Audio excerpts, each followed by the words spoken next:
कि जहां सभी धर्म के लोग, सभी जाति के लोग एक साथ मिलकर रहते हैं, वो हिंदुस्तान है। और हिंदुस्तान की ये पहचान मिटाने की जो कोशिश करेगा, उसके खिलाफ हम सारे लोग मिलकर खड़े होंगे।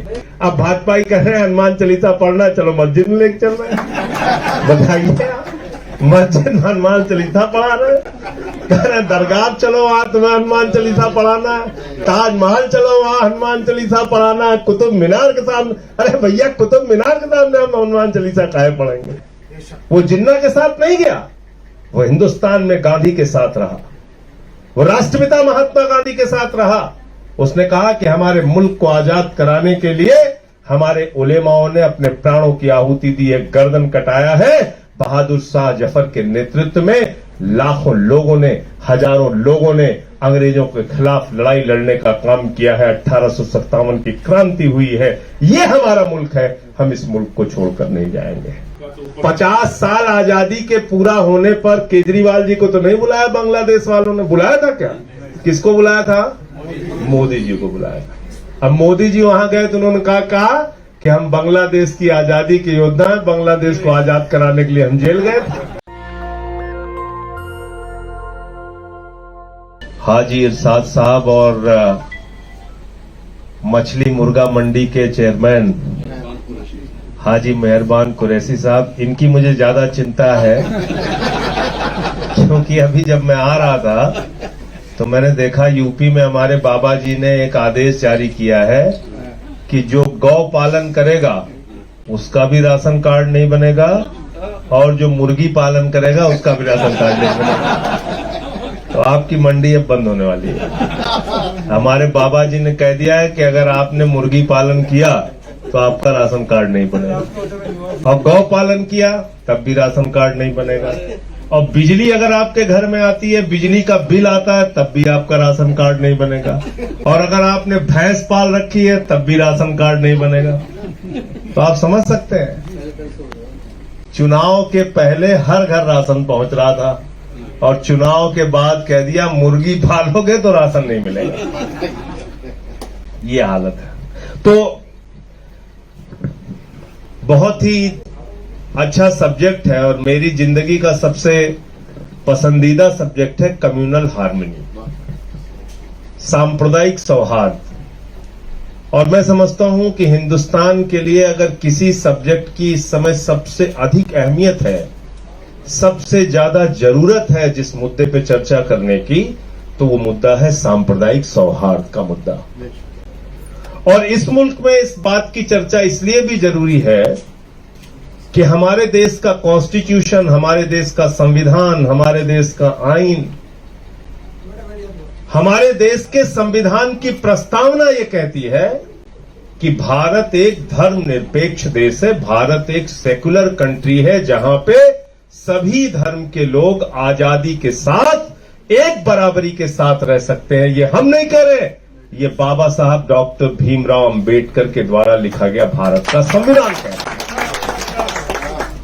तो हिंदुस्तान के जिस नागरिक के मन में हमारे कॉन्स्टिट्यूशन के प्रति, हमारे देश के संविधान के प्रति आस्था है, उसकी आस्था सेकुलरिज्म में है, उसकी आस्था धर्मनिरपेक्षता में है, उसकी आस्था सांप्रदायिक सद्भाव में है, उसकी आस्था हिंदू मुस्लिम सिख ईसाई के भाईचारे में है। और इसीलिए हिंदुस्तान ने नारा दिया, हिंदू मुस्लिम सिख ईसाई आपस में सब भाई भाई, हिंदू मुस्लिम सिख ईसाई आपस में सब भाई भाई। ये हमारे लिए सिर्फ एक नारा नहीं है, ये हमारे लिए जीवन जीने का तरीका है, ये हमारे लिए भारत की पहचान है। दुनिया के किसी कोने में जाइए तो लोग आश्चर्य किस बात पे करते हैं, हैरान किस बात पे होते हैं?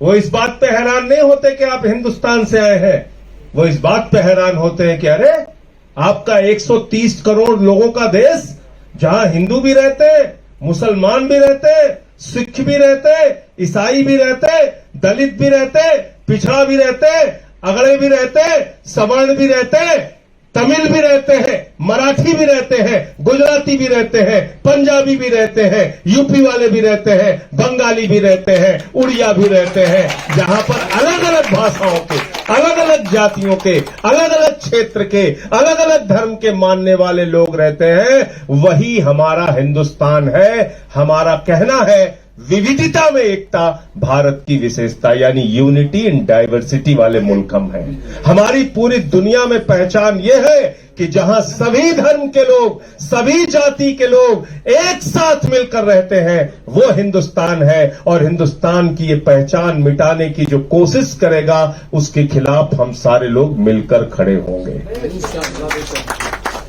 यही हमारी कोशिश होनी चाहिए। और इसलिए ये चर्चा बार बार जरूरी है। इसलिए हमें अपने सांप्रदायिक सौहार्द को बनाकर रखना है। ये वो मुल्क है जहां बिस्मिल्लाह खान की सहनाई संकट मोचन के मंदिर में गूंजती है। ये वो मुल्क है जहां मलिक मोहम्मद जायसी ने पद्मावत लिखा। ये वो मुल्क है जहां रसखान को पढ़कर हम भगवान कृष्ण के बारे में जानते हैं। और ये वो मुल्क है जहां मोहम्मद रफी गाना गाते हैं, सुख के सब साथी दुख में न कोई, मेरे राम तेरा नाम एक साचा दूजा न कोई। ये हिंदुस्तान। आप इस हिंदुस्तान को बिगाड़ने पे लगे हुए हो, दिन रात झगड़ा कराने पे लगे हुए हो, बांटो और राज करो की नीति पे लगे हुए हो। अरे 190 साल तक हिंदुस्तान में बांटो और राज करो की नीति चलाने वाले अंग्रेजों को हिंदू मुसलमान ने मिलकर हिंदुस्तान से भगा दिया। तो ये बांटो और राज करो की नीति कर चलाने वाले जो लोग हैं, इनको हिंदू मुस्लिम सिख ईसाई हम सारे लोग मिलकर इनकी विचारधारा को हिंदुस्तान के अंदर समाप्त करेंगे। करना है नहीं करना है? करना है ना। और सभी धर्मों में अच्छी बातें कही गई हैं, सभी धर्मों में अच्छी बातें कही गई हैं। हमारे जफर भाई ने कहा कि हमारे खुदा का नाम, परवरदिगार का नाम रब्बुल आलमीन है, यानी कि पूरी दुनिया का रब। हजरत मोहम्मद साहब सल्लल्लाहु अलैहि वसल्लम का नाम है रहमतुल आलमीन, यानी कि पूरी दुनिया पे रहमत करने वाला। किसी एक जाति, किसी एक धर्म पे रहमत करने वाला नहीं, पूरी दुनिया पे रहमत करने वाला। तो जो मुसलमान इस पैगाम को नहीं मानता, मैं मानता हूं कि वो मुसलमान नहीं है। गलत तो नहीं कह रहा हूं? जिसको अपने रब के नाम में ही यकीन नहीं है, जिसको अपने हजरत मोहम्मद साहब सल्लल्लाहु अलैहि वसल्लम के नाम में ही यकीन नहीं है, तो फिर वो मुसलमान किस बात का है? क्या मुसलमान है? क्या मुसलमान? जो रहमतुल आलमीन नहीं मानता है, यानी कि पूरी दुनिया पे रहमत करने वाला हजरत मोहम्मद साहब के नाम को जिसको जो नहीं मानता, वो मुसलमान किस बात का है? गलत तो नहीं कह रहा हूं? और इसी तरीके से वो हिंदू, क्योंकि हमारे हिंदू धर्म में क्या कहा गया है? हिंदू धर्म कहता है वसुदेव कुटुंबकम। रामचरितमानस की चौपाई क्या कहती है? रामचरितमानस की चौपाई कहती है सब नर करहि परस्पर प्रीति। और जब हमारी पूजा अर्चना होती है, और अनिल अग्रवाल जी बताइए मैं गलत कह रहा हूं तो हमारे सेक्रेटरी साहब बैठे हैं, जब सारी पूजा खत्म हो जाती है तो हम लोग क्या कहते हैं? हाथ जोड़ के क्या कहते हैं? क्या कहते हैं? धर्म की जय हो, अधर्म का नाश हो, प्राणियों में सद्भावना हो, विश्व का कल्याण हो। क्या कहते हैं? विश्व का कल्याण। पूरी दुनिया क्या कहते हैं? प्राणियों में सद्भावना हो। तो जो लोग प्राणियों में दुर्भावना पैदा करने का काम करते हैं, वो हिंदू नहीं हो सकते, वो हिंदू धर्म के मानने वाले नहीं हो सकते। और जो लोग हमारे रामचरितमानस की चौपाई सब नर करहि परस्पर प्रीति, यानी कि सभी लोग आपस में प्रेम भाव से रहें, इस संदेश को जो नहीं मानते, वो हिंदू नहीं हो सकते। और जो हिंदू धर्म की वसुधैव कुटुंबकम की विचारधारा को नहीं मानते, वो पूरा विश्व हमारा परिवार है, इस विचारधारा को जो लोग नहीं मानते, वो भी हिंदू नहीं है। और सिख धर्म की क्या बात करें?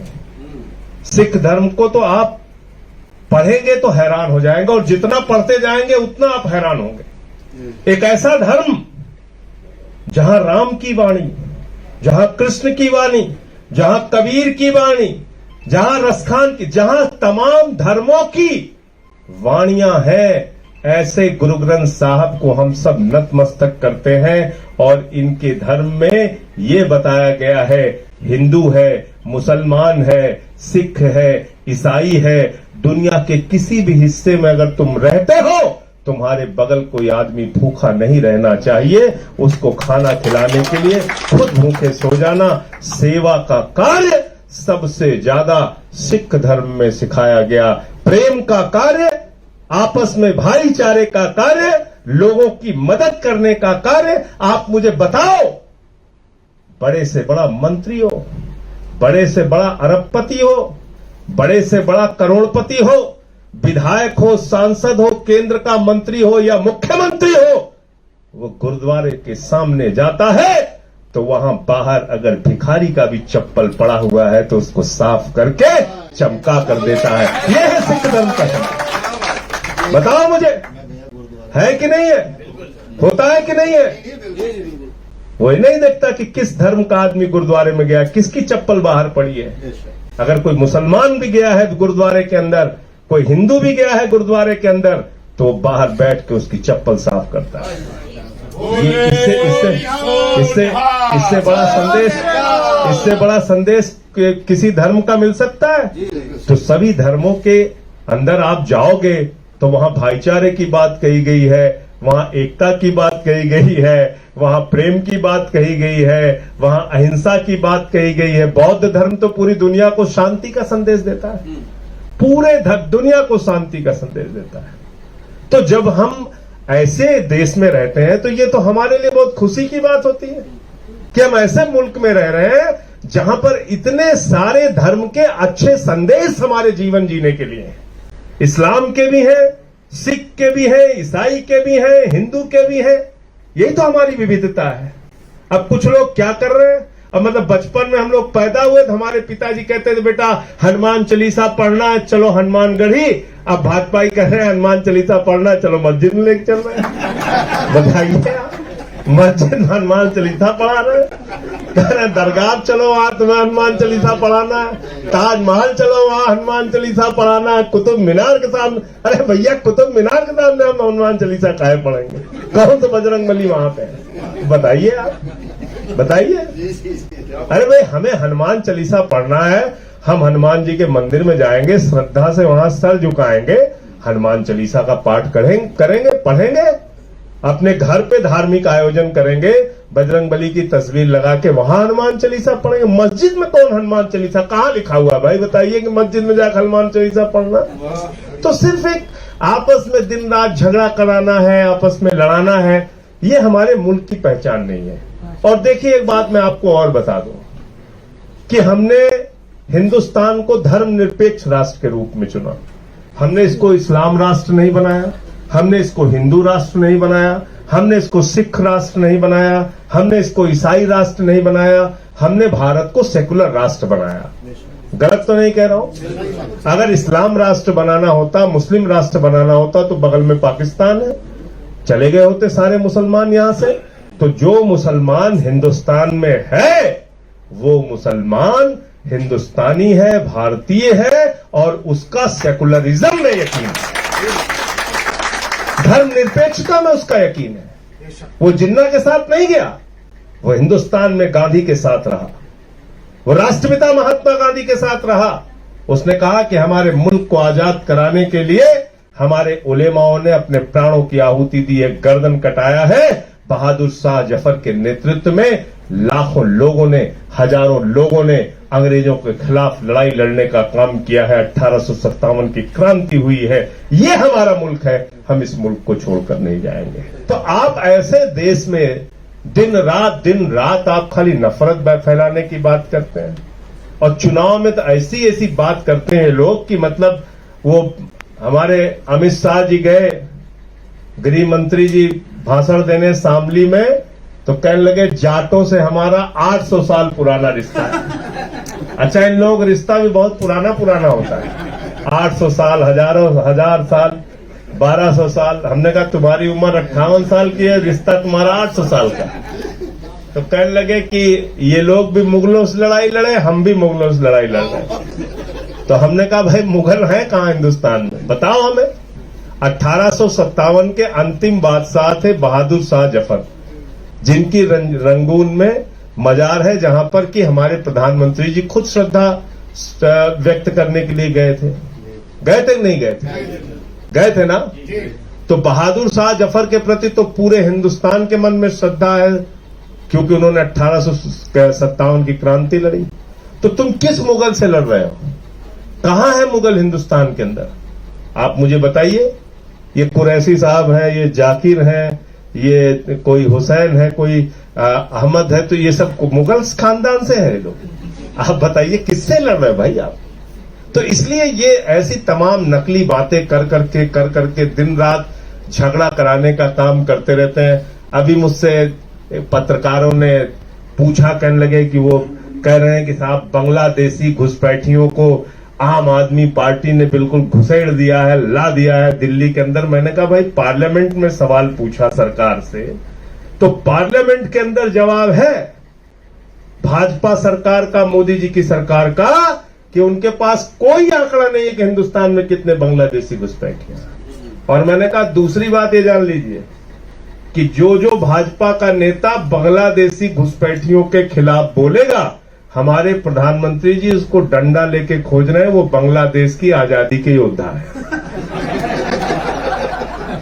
अब आप लोग हंस रहे हैं। बिंदा साहब गलत बोल रहा हूं? आप बताइए। 50 साल आजादी के पूरा होने पर केजरीवाल जी को तो नहीं बुलाया बांग्लादेश वालों ने? बुलाया था क्या? किसको बुलाया था? मोदी जी को बुलाया था। अब मोदी जी वहां गए तो उन्होंने कहा कि हम बांग्लादेश की आजादी के योद्धा हैं, बांग्लादेश को आजाद कराने के लिए हम जेल गए थे। कहा था कि नहीं कहा था? संजय सिंह ने नहीं कहा, मोदी जी ने कहा है। तो मैंने कहा जो बांग्लादेशी घुसपैठियों के खिलाफ भाजपा ही बोलेगा, मोदी जी डंडा लेके उसको मारेंगे, क्योंकि वो बांग्लादेश की आजादी के योद्धा हैं और उनको अंतर्राष्ट्रीय पुरस्कार मिलना चाहिए। मिलना चाहिए कि नहीं मिलना चाहिए? हमारे देश का प्रधानमंत्री एक देश को आजाद कराने के लिए जेल गया और उसी के खिलाफ उसकी पार्टी वाले बोलते हैं। आप बताइए।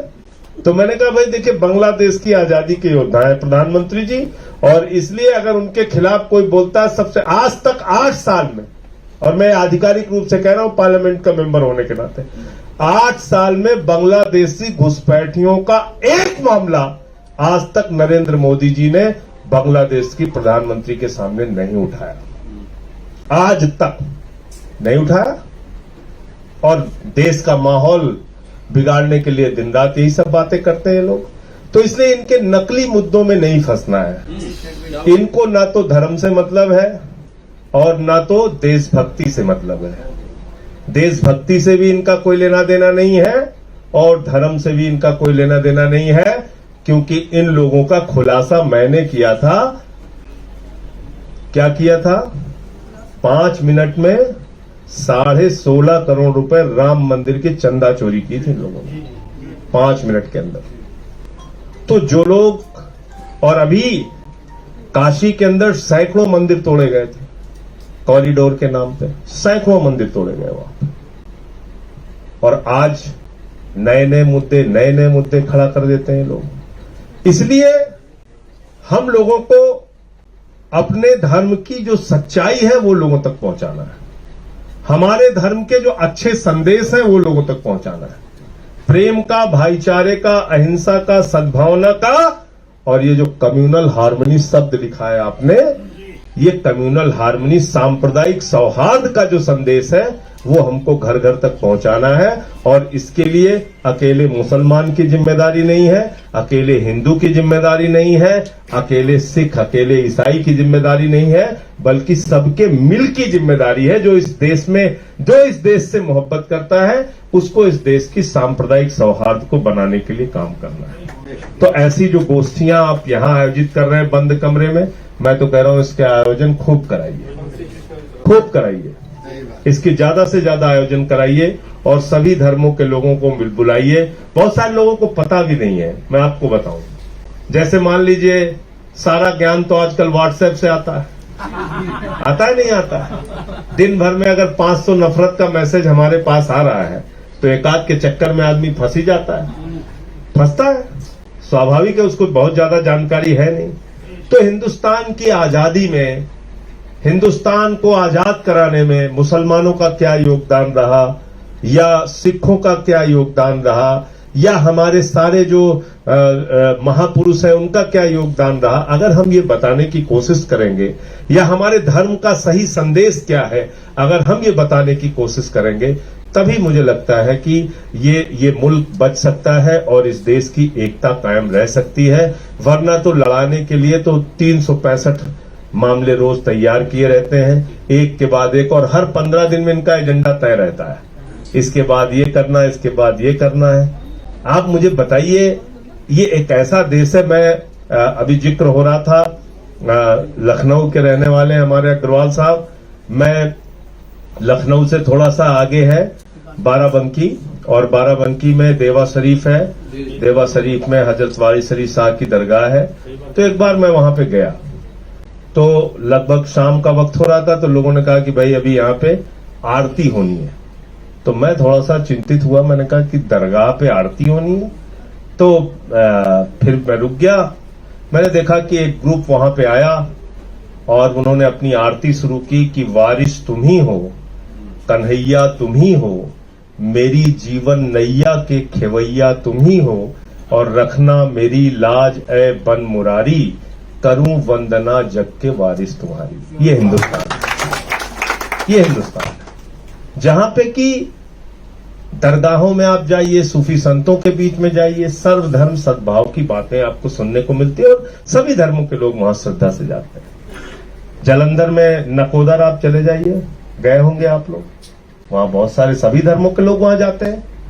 तो हमारा हिंदुस्तान और हमारे हिंदुस्तान की खूबसूरती यही है कि हम सब लोग एक साथ मिलकर रहते हैं, और इस पहचान को कोई भी मिटाने की कोशिश करेगा तो इसके लिए सबको मिलकर लड़ना है। और मैं तो एक बात कहता हूं, मेरी वो बात मान ली जाए तो मुझे लगता है कि हिंदुस्तान की 90% प्रॉब्लम सॉल्व हो जाएगी।